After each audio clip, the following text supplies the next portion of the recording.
नमस्कार दोस्तों, मेरी आज की कहानी है सफलता का अर्थ है संघर्ष। संघर्ष भरे जीवन में कोशिशें हजार रखो। संघर्ष भरे जीवन में कोशिशें हजार रखो। पूरी हो या ना हो, पर कोशिशें बरकरार रखो।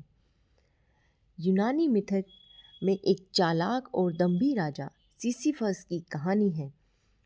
उसने अपनी चतुराई से अनेक बार भगवान को धोखा देकर मृत्यु पर विजय पाने का प्रयास किया, लेकिन वह सफल ना हो सका। इस धूर्त कृत्यों के दंड स्वरूप उसे श्राप मिला, जिसमें उसे एक भारी पत्थर को एक दुर्गम चढ़ाई के शीर्ष पर पहुंचाना था। लेकिन जैसे ही वह उस पत्थर को शीर्ष तक पहुंचाता, वैसे ही वह लुढ़क कर नीचे गिर जाता।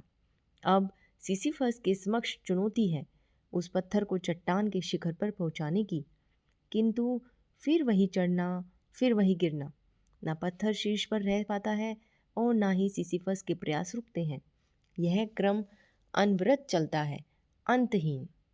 इस मिथकीय कथा का उद्देश्य शायद मानव जीवन के संघर्षों का वर्णन करना है।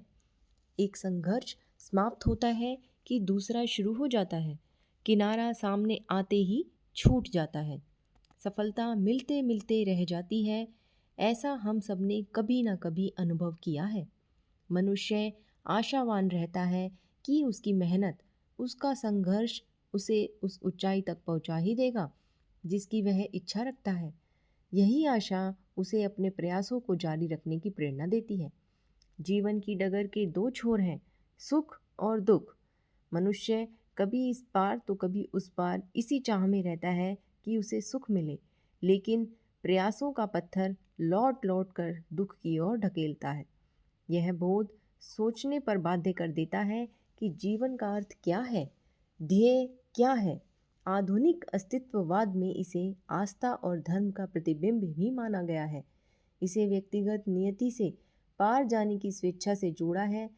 निष्कर्ष यही निकलता है कि शायद संघर्ष ही मानव जीवन को अर्थ प्रदान करता है। मनुष्य का हृदय तभी तृप्त हो सकता है जब वह जीवन को श्रेष्ठ और अर्थपूर्ण बनाने की दिशा में अग्रसर हो।